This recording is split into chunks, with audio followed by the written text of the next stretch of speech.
Good news is my computer did not blow up when I hit stream today. That's great. You know what? It's the little things this week, JB. The little things after everything has been going on this week. I feel like we are the bearers of every piece of bad news possible in mayor life. It's been a long week. But there's something therapeutic about doing this live show every week for me that I'm beginning to look forward to every time. It's not just to see the Peloton bike that's behind you. Yeah, no, I actually rode that Peloton bike yesterday, Frank, for 30 minutes. So it is getting used in spite of my appearance. This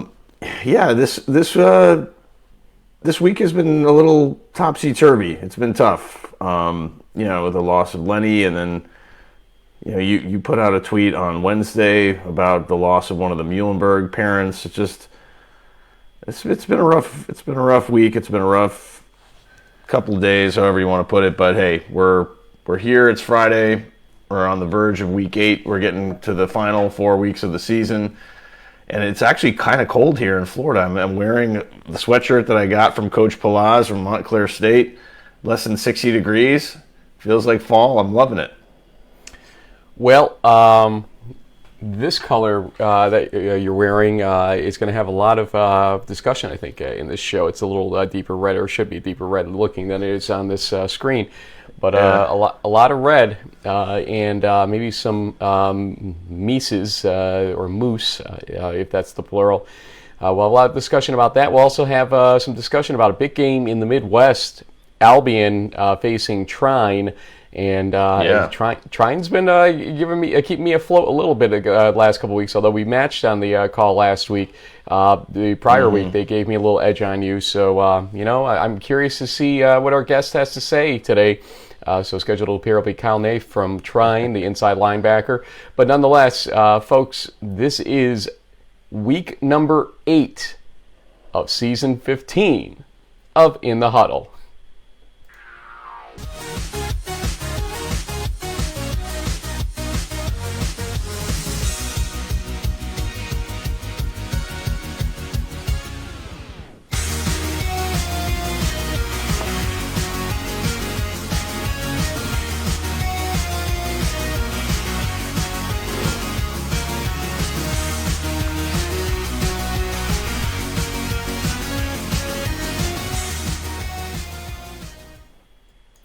Someday I'm going to create a little version of that with your picture in the window without you realizing it's up there, and let people watch you dance to it. I just have a lot of fun with the theme song. I can't help it. What am I going to do? That's why it's a great theme song. If you can enjoy it, if you can dance to it, I guess it's great. It's like the old Dick Clark thing on American Bandstand. Yeah, I'll give it an 82 because I can dance to it.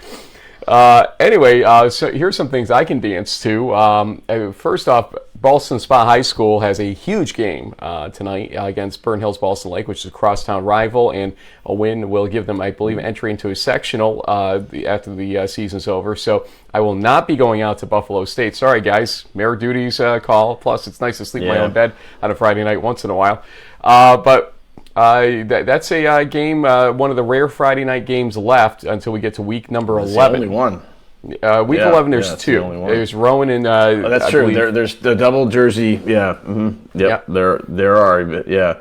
I mean, this game isn't going to be necessarily a key game or the game of the week because, let's face it, I mean, Ithaca's second or third string would probably play most of this game. Unfortunately, the Bengals are having a rough season.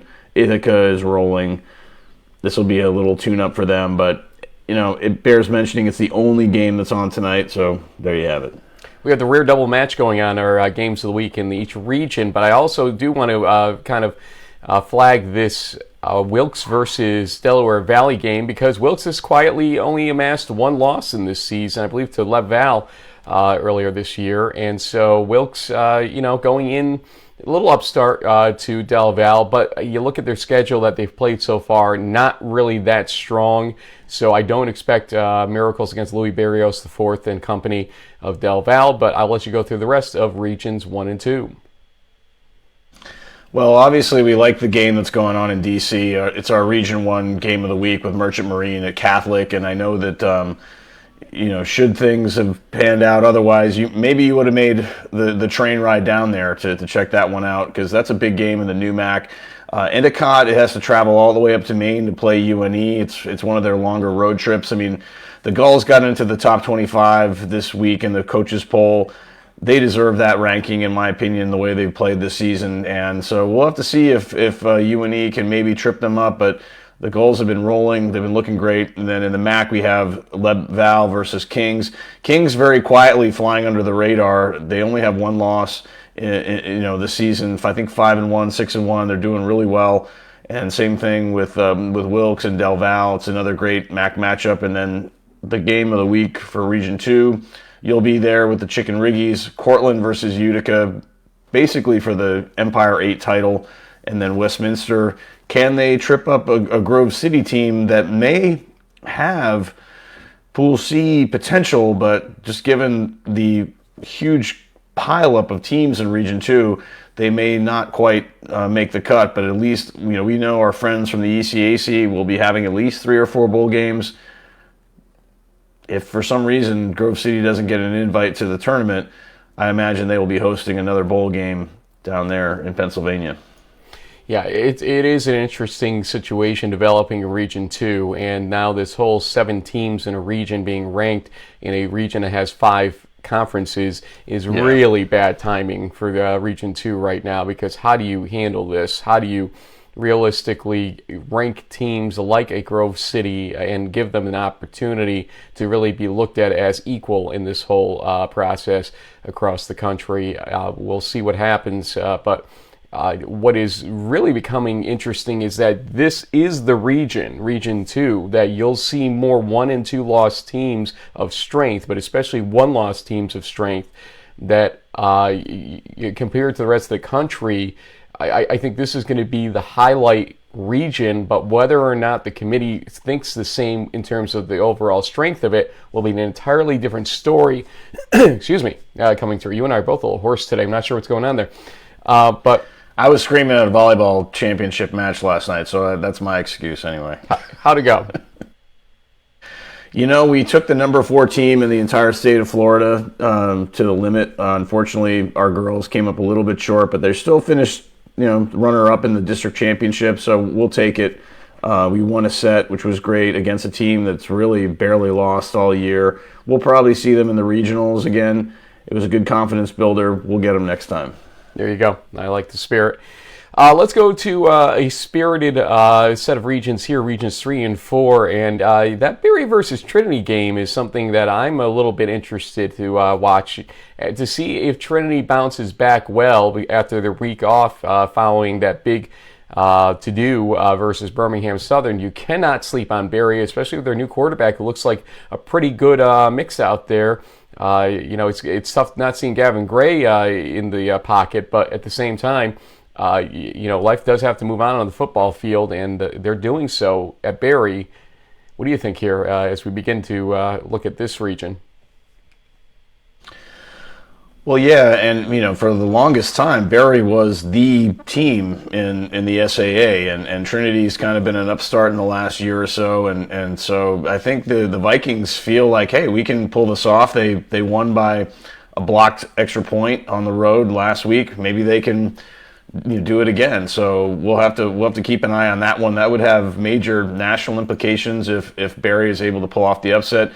Randolph-Macon is playing Shenandoah in the ODAC. That's a big game for both of those teams. Shenandoah has one loss to Bridgewater, so it's not undefeated versus undefeated. But if Randolph-Macon wants to secure that ODAC championship, they've got to win this one. And then in the 4, we've got a lot of great games with Denison versus Wittenberg, Albion Trine, DePaul, Ohio Wesleyan, Franklin, Rose-Hulman. It's interesting, Frank, in the HCAC, or the Heartland, which includes Mount St. Joseph and Hanover, a lot of those teams, there's 4, I think, that are 3-0 in conference. They said, Franklin and Rose-Hulman started off 0-3, but they've won their last 3 conference games, and so there's still a round robin to be played out there in the Heartland. That'll be interesting to see how that shakes out. But Albion Trine is my pick for the game of the week.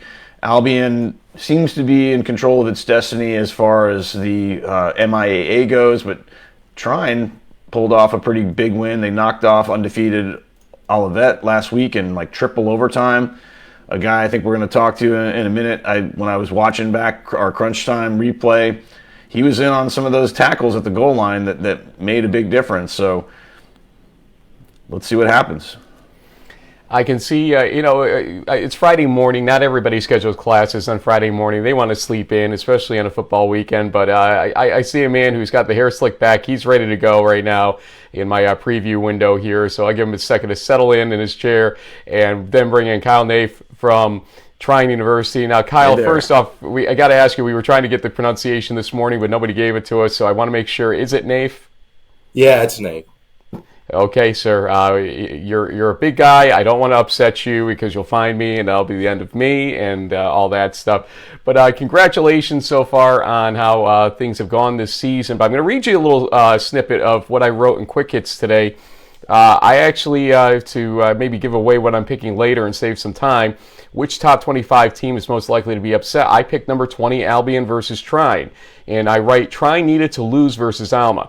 The Thunder were playing inconsistent football while winning prior to that game. That the last two games were impressive, close performances. They figured out how to win, which is crucial at this point in the season, and which will continue against Albion Saturday. So what do you think about that first statement, though, that Trine needed to lose versus Alma? Did you guys learn a lot about yourselves and your team in that loss? Oh, yeah. Losing against Alma really put things into perspective for us. We got to deal with adversity when it comes our way, and I think we handled the rest of the season pretty well, and we came back against Olivet and Rose-Hulman. I think without those wins too, we don't have the confidence in ourselves. So even when we're down, we're still in the game. Like I was telling Frank before you joined us, Kyle, I watched the replay of that double or triple overtime game you guys played last weekend when you knocked off Olivet. I saw you in on some of those tackles. What was that like as a defense? You're on the 2-yard line or something like that, backs against the wall. What were you guys saying to each other, or was it just focus in? I saw you in on those tackles. Walk us through last weekend's kind of final moments and what that felt like. Yeah, it's every defensive player's dream to have control of the game, and when you get down to triple overtime, it's just 2-point conversions, and we got to get a stop. We had to buckle down, and as a defense, we were just super focused. And I don't know if we were really saying too many things, but I'm super proud to be a part of this team, and it was a great defensive stop at the end.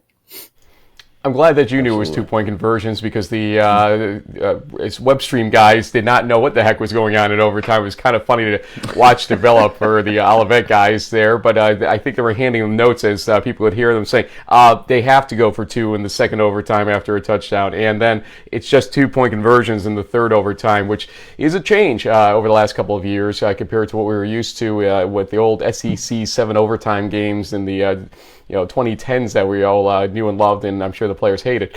But listen, this game coming up against Albion, you can't overstate how big this game is for your school, especially after dropping one. Whether or not you drop the game versus Alma, you still have to win this game realistically in the conference. And Albion puts up some points. Defensively, how do you slow down this Albion team and allow your offense and Alex Price to really get their foothold and take the lead and keep it in this game? Yeah, so Albion's a really fast-paced offense. They got a nice RPO setup going, and if we do our job as a defense, and everybody does their 1/11th, and I think we can take care of the run and make them resort to passing, and we can take care of the pass. And I think that if we all do our job, then we got a good setup going. Well, you guys are definitely doing something right across the board. I saw one of the top 25 voters, Logan Hansen.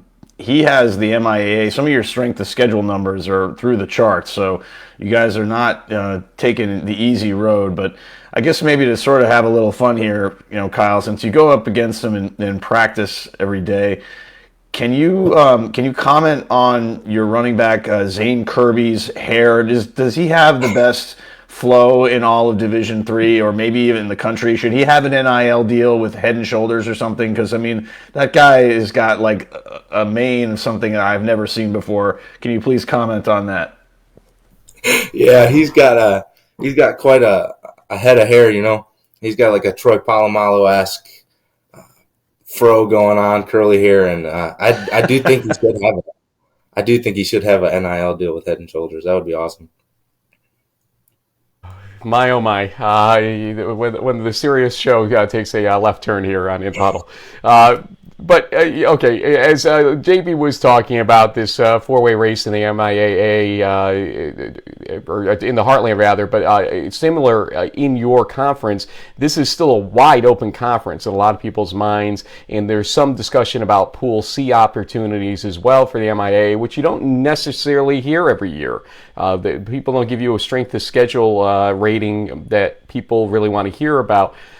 So, what is Coachman saying to you guys about a game like this? What is you've been on the road, I think, the last couple of weeks in the wins since the Alma loss. So now coming back home, how important is that as well? So what is Coachman saying, and how does it feel to be back home for that matter? It's always awesome being playing at home with the atmosphere with your fans. It's always awesome. Ever since the beginning of the season, our coach has been saying we control our own destiny, and even after this Alma loss, we still that's still true, and I think that this type of big game is what we're accustomed to. I feel like every team we've been playing so far has been undefeated, and it's been a crazy season so far. So I'm excited. Yeah. Well, I love tuning into your guys' games because you got like the smoke machines going, you got the lights, and when you guys run out onto the field, and I think the last home game you guys had close to 5,000 fans.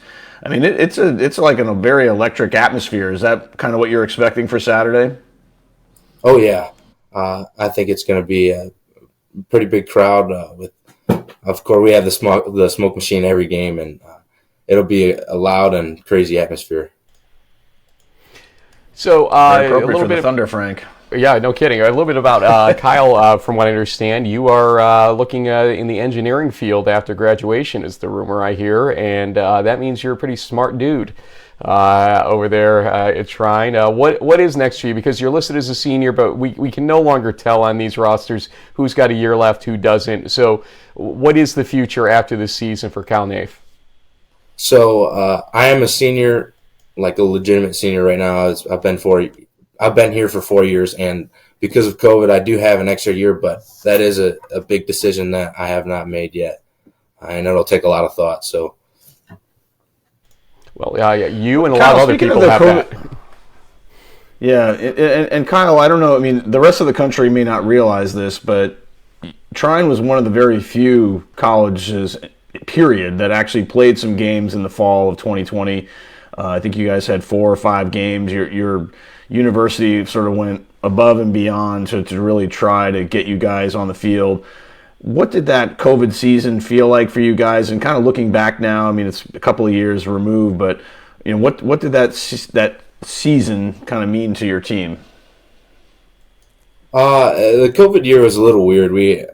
Everything was we all had to be split up. We had practices that were like in groups and like pods, and we were testing 3 times a week. It was pretty non-common, of course, but that year we the opportunity to play was there for us, and it wasn't there for everybody else. So I really do appreciate that from all the coaches and all the people that made that work. And we took it seriously. We try to win every game we can and get some good opportunities to get some playing time. Yeah, I mean, we always talk about this idea that, teams that go to the playoffs have the advantage with extra games of practice or extra weeks of practice, extra games and whatnot. I mean, last year didn't necessarily turn out the way you wanted it to, but do you think having the collective last couple of years together and you look back at all of it, is it something that's helped this team build to a point where 2022 has turned out to be a better year than last year, as long as you guys continue to win here? Yeah, with especially with the exception of the COVID year, I think or if not most of the defense have had like playing time, has started a game, and that increases the bond that we have together, and the chemistry this year has been the best that I've ever seen. So. Well, Kyle, we appreciate you joining us today, and one of the things you may have seen, either Coach Abs or maybe your quarterback Alex Price, who has been on the show before. It's our time-honored tradition of letting our student athletes have a chance to do some shout-outs for any friends, family, moms, dads, grandparents, whoever. Don't forget like your kindergarten teacher or something. I'm just kidding. Shout-outs for you, Kyle. Thanks for joining us. Thank you for having me on. I just want to shout out my parents who have gotten me here, James and Amy Naif, and then my coach Abs for having me on here as well. I appreciate it. Thank you, guys. Coach seems like a great guy. I would love to meet him sometime in person. The stuff we see from video from you guys and interviews he does, he just seems to have a certain energy about him that is rare but great in that respect. So send him our best. Wait. Time I have to ask Kyle. So you probably have seen the infamous Twitter clip where your coach was getting interviewed and one of your wide receivers like crashes into his knees.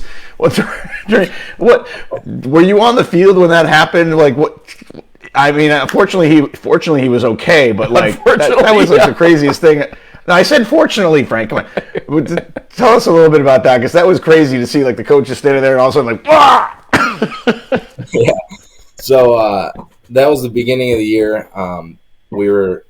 He was doing an interview on the sideline, of course, and we were doing kickoff and some special teams. So we had some freshmen out there on kick return doing some scout looks, and one of the freshmen came running off the sideline and he got pushed probably 10 yards out and just clipped him in the back of the legs. It was pretty funny. We were making fun of him for a while. Is that freshman still on the team? I bet. Oh, yeah.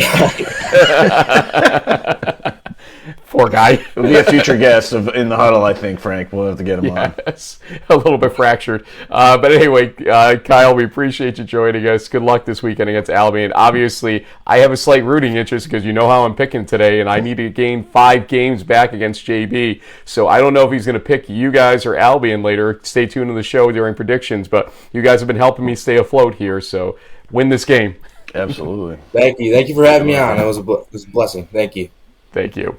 JB, we'll go back to that slide, though, to show again the context of the game, and it's really important for them. We can't overstate this. They need to win. That Alma loss obviously put them behind the 8 ball, but it's not done. It's not over in the MIAA, and if they can continue to win with just 1 loss, you're looking at a team that probably is a legitimate Pool C team.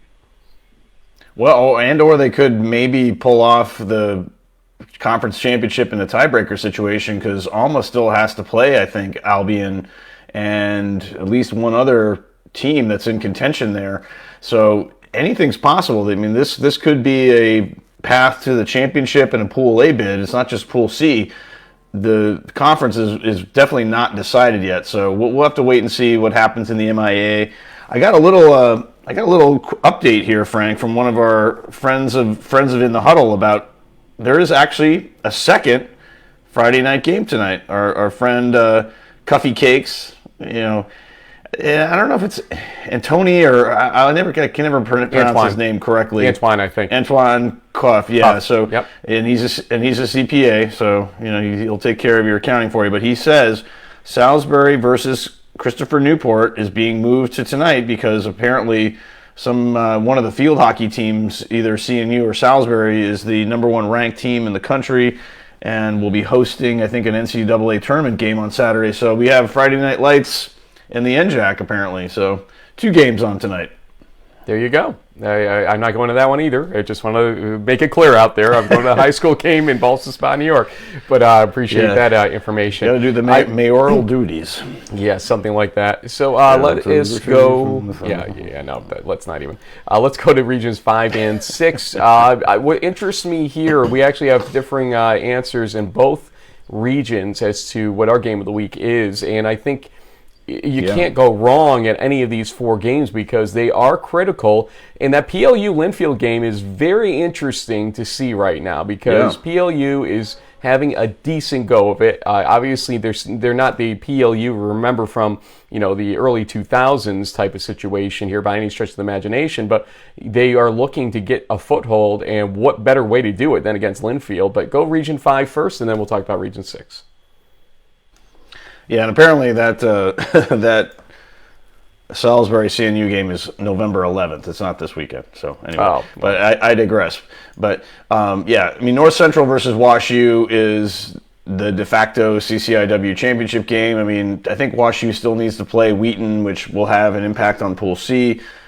Big game for both teams. The Bears looked a little shaky at times against Augustana, but pulled away late, so that should be a good matchup.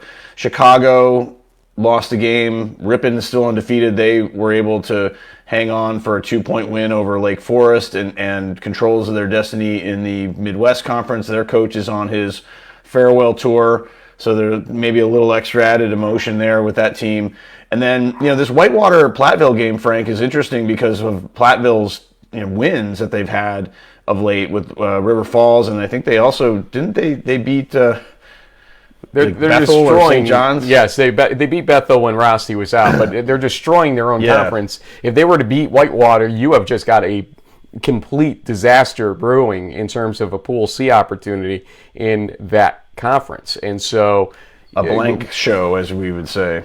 Yeah, almost. So I mean, if Platteville can pull this off at home for the second straight week, I don't even know what to say or where to go with it. Those Region 6 regional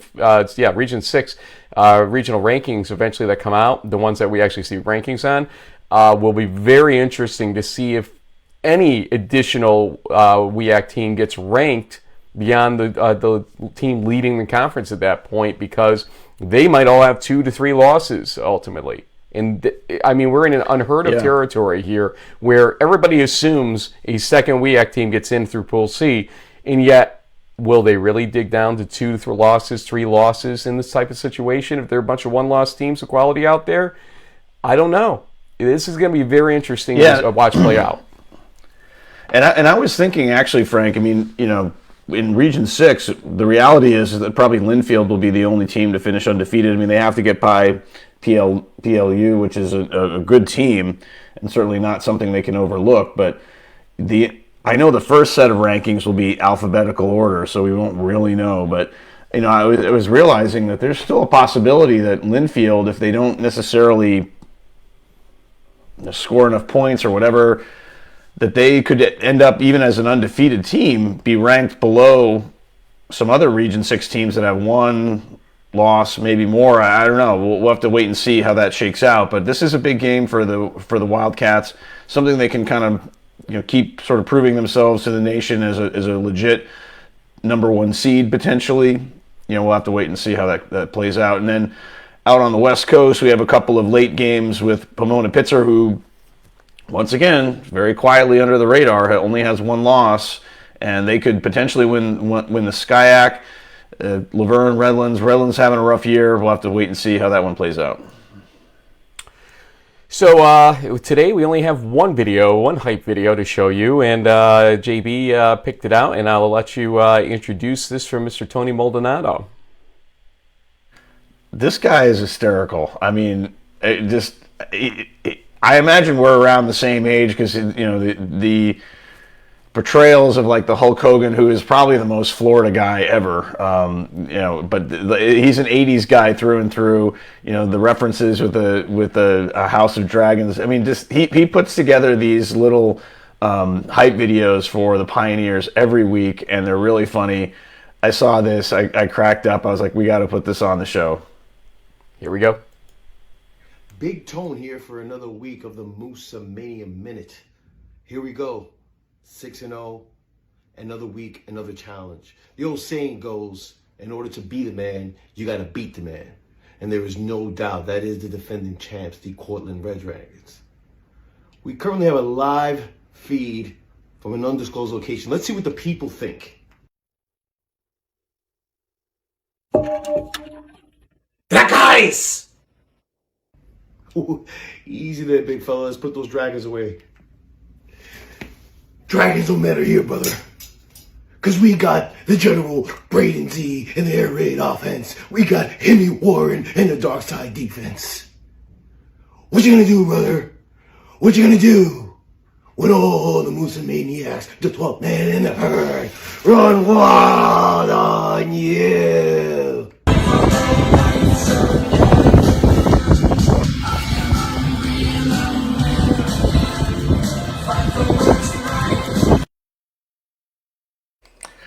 I think you're going to have to go to a tailgate party with that guy on Saturday, Frank. I mean, kindred spirits right there. I think, guys like James Prastio Jr. and company on the defense for Utica and Jimmy Warren and the rest of them out there are probably absolutely eating this up. I'm a little scared. I might ask for extra security from Blaise Fagiano when I get there, knowing that this is going on around there. Oh, my God. Wow. Okay, where do you go from there besides to our favorite, some people's favorite portion of this show, predictions. And you'll notice we have 11 minutes on the clock, which means we have 13 games to predict here. Yes, you are leading by 5 games right now. You've been creeping back, though, Frank. You've caught up to me in the last couple weeks. I gotta really sort of get something going here. Well, I'm going to get that going. And then I'm going to flip the game here, so you get a slight head start on this. And then when I say go, I'll start the clock, and you'll get to tell folks all about your prowess on picking teams in Division 3. Here we go. Go. Yeah, this is going to be a tough one because because the Cardinals have looked pretty good this season. Merchant Marine's new quarterback has been a little hot and cold, but they did win last weekend in a shutout. Their defense is kind of finding their. I'm going to go with the Mariners, I guess. It's going to be a close call, but I don't know. That triple option is tough, and so I'll take the Mariners in a high-scoring game, 45-42. Are you sure you want that? Because you just seem really uncertain in this situation. Is that who you want to pick? I'm going with the Mariners. This will not be a high-scoring game. This will not be a high-scoring game. They cannot win a shootout against Catholic. And so they're going to slow this game down, and they can do that with the triple option, getting first down after first down, and obviously breaking a few here and there to get at least toward the end zone. So Merchant Marine does win this game, but a Merchant Marine win means lower scoring. 21-17 in favor of Merchant Marine is my guess on this one. In the CCC, Endicott at University of New England, and I just haven't seen anybody in the CCC capable of stopping the defense of Endicott from dominating in a game, and so I don't see it changing here this weekend. Endicott wins this up in Maine by a final score of 27-10. Hey, D3Football.com voters, top 25. Endicott should be number 25, not John Carroll. That is a good thing. They're on my ballot, but don't blame me on this. The Gulls are the real deal. They're going to win the CCC. They're going to host a playoff game just like they did last year. There's something special going on there in Beverly. So yeah, Gulls all the way. I think 31-17. Is it a trap game coming up here a little bit? Wilkes at Del Valle. I guess it's not a trap game if you know what you've got in front of you, but still, I think people have overlooked Wilkes. Do you give them a chance in this game? I think they're going to give Del Valle a run for their money, but that defense with the Nobiles and everybody else is just a little too tough. I'll take the Aggies to win this game, lower scoring, like a 21-7.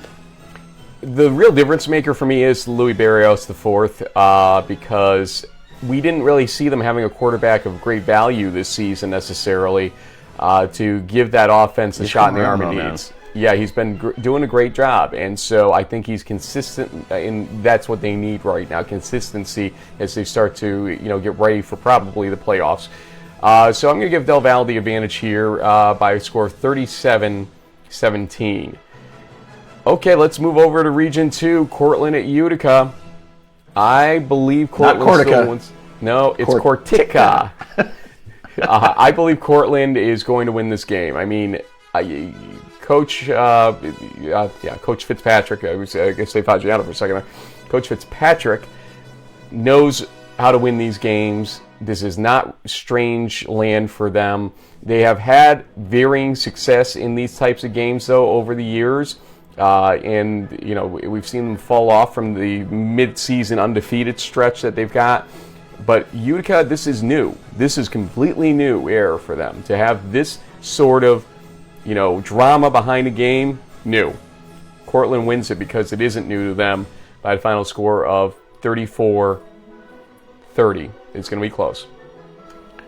I think it's going to be a little more low scoring. I think the Dragons are going to have to lean on Alfano St. John. He's going to have probably like 30 carries. They're just going to grind it out. But yeah, I'd like the Dragons to hang on in a close one, let's say 28-17.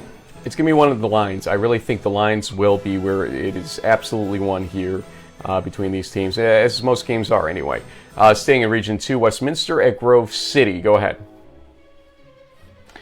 Yeah, this is kind of a must-win for the Wolverines in many ways, and now Westminster is in the role of spoiler, but yeah, I think this game might end up being like that one that you saw up close and personal, Frank. It's going to probably be like a 17-14 tight game, but I'll give the Wolverines a little edge at home. I'll take GCC to keep things interesting, stay in the Pool C race. Let's hopefully get a shot. By the score of? 17-14.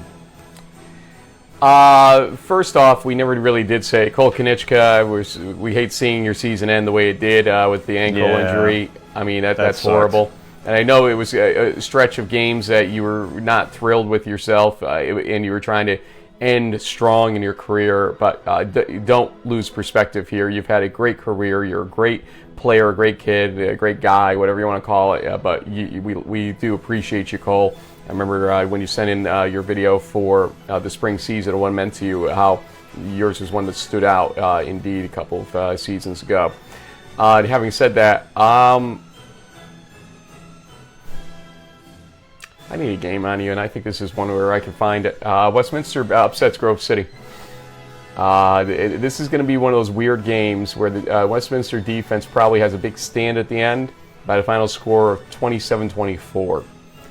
Going to Region 3, Randolph-Macon and Shenandoah.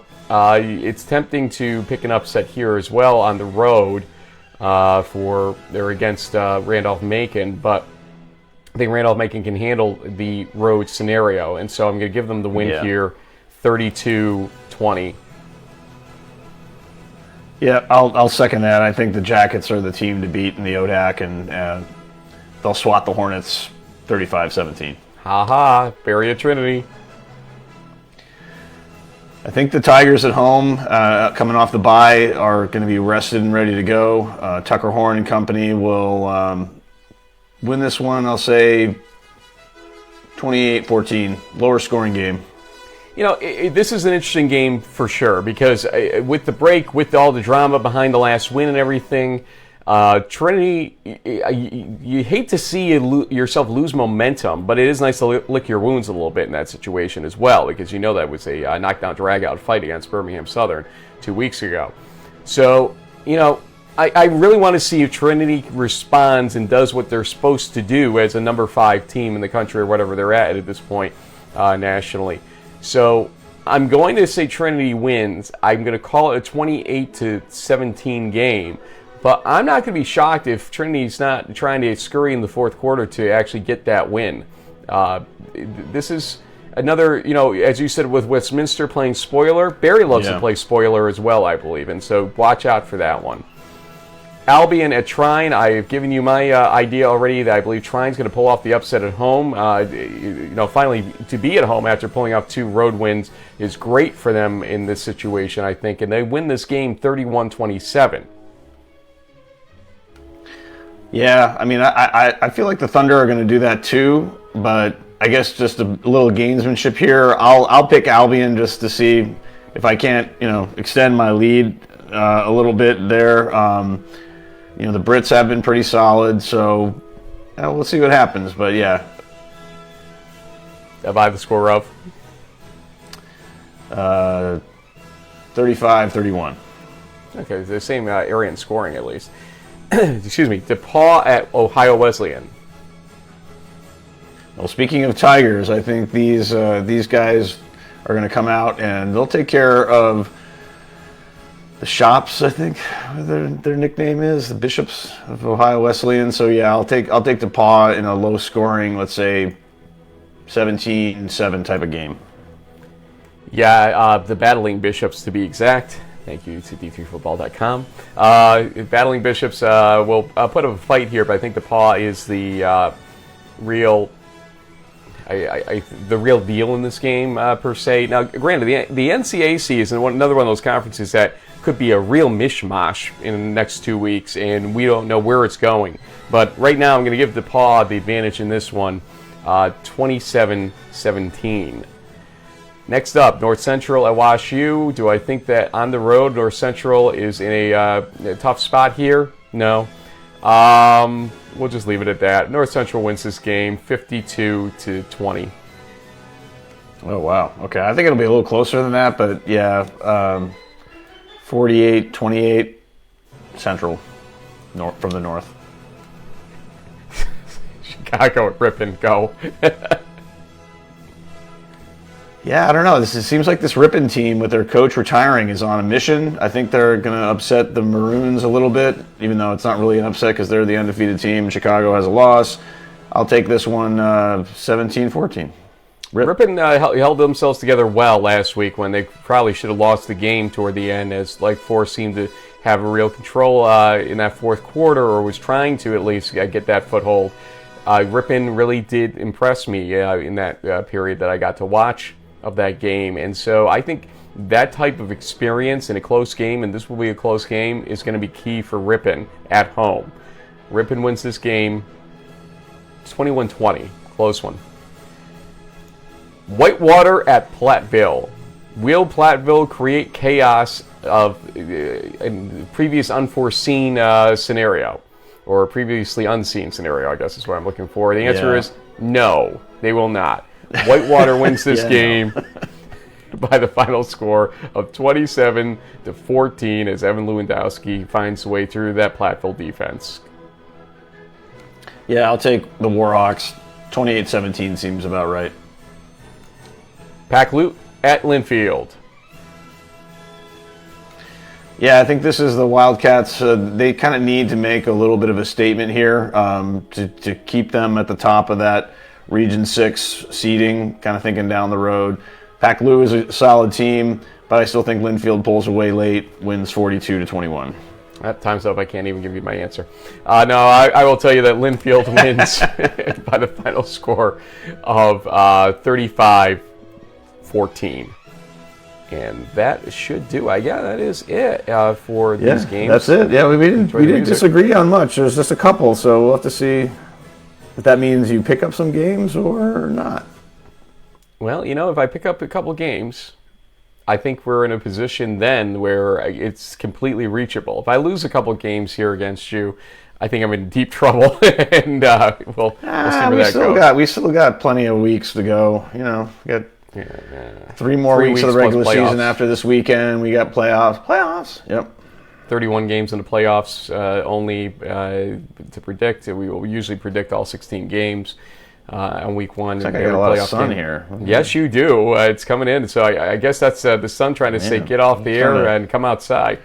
Get out of here. Well, in terms of viewing, we know there's only one game to view on Friday night officially again. But on Saturday, how would you take your viewing options exactly for those that are looking to watch some great D3 football? I think that Cortica game has got to be somewhere on your devices, correct?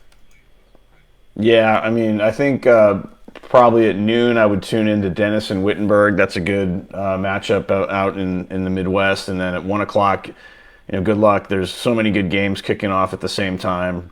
You got the Cortica-Utica game. You got Westminster Grove City, Merchant Marine Catholic.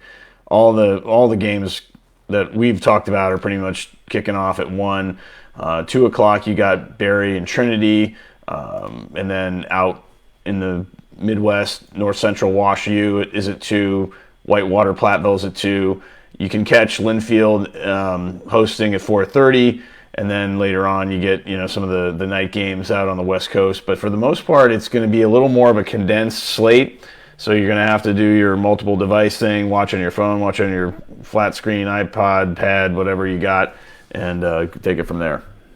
Yeah, and again, the reason why we did what we did with me traveling to 3 games last weekend was because we saw this schedule beginning to consolidate to early afternoon Saturday games only. That's what happens as the weather gets cold at schools. Don't want to risk going to night games that are going to be frozen solid. Yeah, and I kind of appreciate that myself. So, we're down to 1 game a weekend, except in week 11 probably when we have some of that New Jersey Friday night action coming up. We'll see how we do cover these games. If what I said in the Wednesday show comes true, and that is up to the teams that have to play the games. I mean, to have an undefeated versus undefeated in this direction in Region 2 this week, and a possible undefeated versus undefeated in Week 9 in Region 2 as well, down in Pennsylvania. I mean, that's unusual to have that level of action that late for this much, and then possibly in Region 2 another undefeated versus undefeated if Cortland and Ithaca can make it all the way to the end in the Cortica game at Yankee Stadium. To have 3 undefeated versus undefeated possibilities, that tells you there's strength here in Region 2. I don't care what you say about the Midwest, etc. They have strong teams. The WEAC, and the MIAC are obviously strong conferences, but stop. A word I almost said I can't use on a live show. Stop being mean to the Region 2 folks out here, because they are holding up their end of the bargain here in the Empire 8, the Liberty League, and in the Centennial Conference, ultimately, a conference that we thought was getting off to an erratic start, but actually they're doing just fine so far based on what the expectations were, maybe minus Muhlenberg, but you saw Muhlenberg was still pretty close to Johns Hopkins last week. I know they're taking a bus up to pay respects to Gary Ardito, Chris Ardito's dad, up to the Guilderland area here in upstate New York near Albany. Actually, Voorheesville, I believe it is. And so they've got a busy weekend as Muhlenberg, and our condolences again to Chris, his family, and the Muhlenberg Mules and that football family. Anyway, we are going to leave you now. I'll be on that sideline tomorrow in Utica. Get you some interviews on Sunday morning, most likely, and we'll have a lot of coverage. The good news is that with me only going to 1 game, we should be able to get out our Crunch Time episode a little bit more easily, because a little less video editing on my end and travel and everything else means a little bit more time. So wish us well on that. JB, have a great weekend if I don't get to talk to you directly, but I'll be watching your Twitter feed all weekend. Folks, be well.